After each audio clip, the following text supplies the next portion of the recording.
ketemu lagi di channel Vintage Sentinel. Dalam konten kali ini, kami ingin menjawab pertanyaan subscriber sekaligus berbagi pengalaman dalam hal perjalanan panjang yang akan kalian lakukan, yaitu mudik lebaran 2023 ini guys.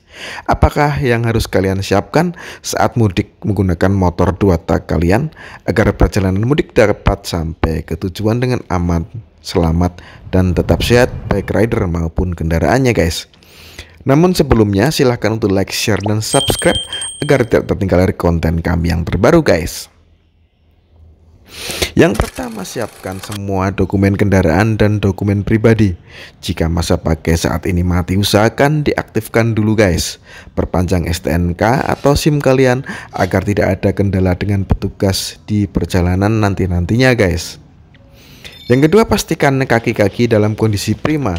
Pastikan batian ban masih tebal dan belum kadaluarsa. Shock breaker berfungsi normal, kampas rem masih tebal.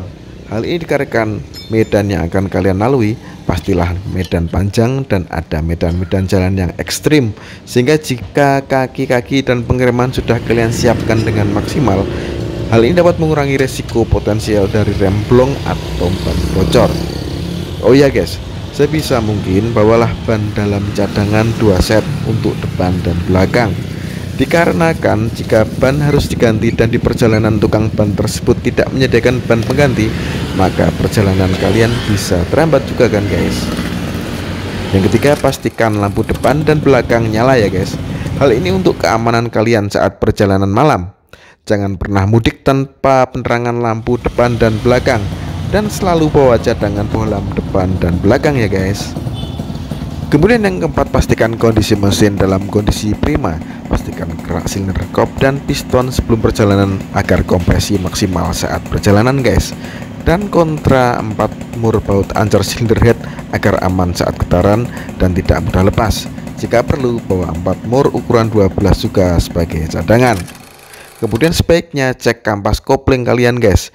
Jika dirasa mendekati tipis, sebaiknya diganti dulu saja guys, karena perjalanan mudik itu panjang dan pastinya macet. Hal ini akan memakan kampas kopling secara ekstrim. Jangan lupa kalian, jika habis kampas kopling di perjalanan, motor kalian bisa tidak jalan guys, dan itu akan mengganggu perjalanan kalian juga guys. Yang kelima, cek semua bagian pengapian. Pastikan spool, pulser, magnet, CDI, coil, busi dalam kondisi maksimal guys. Ingat, 80% motor macet adalah dari pengapian yang hilang. Jadi tidak ada salahnya jika kalian membawa serta part pengapian sebagai cadangan semacam spool, pulser, CDI, coil, dan busi juga. Sebisa mungkin bawa part tadi jika di perjalanan kalian macet di hutan yang jauh dari bengkel dan toko motor, kalian bisa tetap jalan lagi guys. Minimal bawa yang KW atau yang murahan juga tidak ada masalah guys, karena juga hal ini sebagai cadangan daripada tidak membawa sama sekali. Dan yang keenam, selalu bawa BBM cadangan dan oli samping serta oli mesin. Ingat guys, di perjalanan bahkan di Jawa masih banyak daerah yang jauh dari pom Pertamini, apalagi pom Pertamina guys.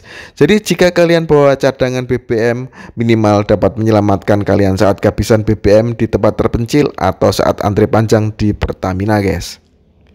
Yang ketujuh, sebisa mungkin selama perjalanan mudik taruh saja BBM di tangki dan nonaktifkan pompa oli samping. Hal ini bertujuan jika pompa oli samping kita sewaktu-waktu rusak mendadak, maka tidak akan terjadi masalah sama sekali guys. Karena kalian tahu sendiri, perjalanan mudik adalah perjalanan panjang. Jika macet di tengah perjalanan akibat motor ngejim atau jamming hingga stang sampai bengkok, maka bisa dipastikan motor kalian tidak akan bisa jalan lagi guys. Nah, untuk campuran oli samping selama mudik, campur saja 3 tutup oli samping per liternya guys. Kami rekomendasikan pakai saja oli merek Idemitsu selama perjalanan guys. Jangan pernah pakai oli samping yang murahan saat perjalanan panjang mudik guys, karena hal ini membuat mesin rawan panas guys. Yang kedelapan, selalu bawa kunci-kunci dan obeng sebagai cadangan ya guys.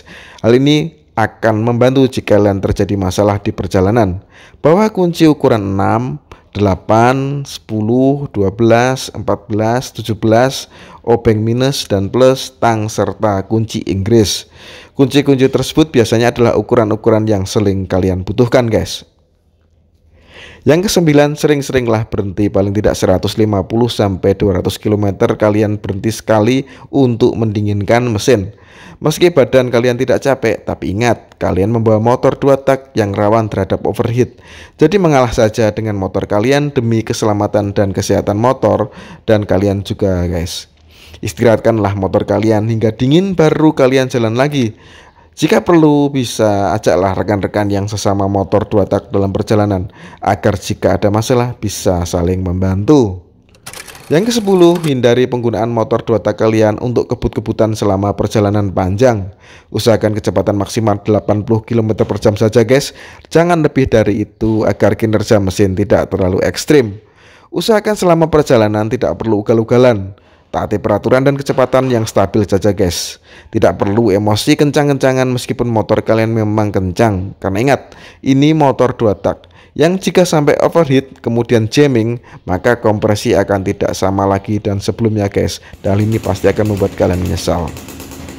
Oke, itu tadi hal-hal yang harus kalian siapkan jika ingin mudik menggunakan motor 2 tak, guys. Jika ada yang ingin menambahi, bisa tulis di kolom komentar agar berguna bagi saudara-saudara pengguna 2 tak yang lain juga, guys, saat mudik ini. Akhir kata, terima kasih sudah menyimak video dari Vintage Sentinel. Jangan lupa like, share, dan subscribe-nya. Wassalamualaikum warahmatullahi wabarakatuh.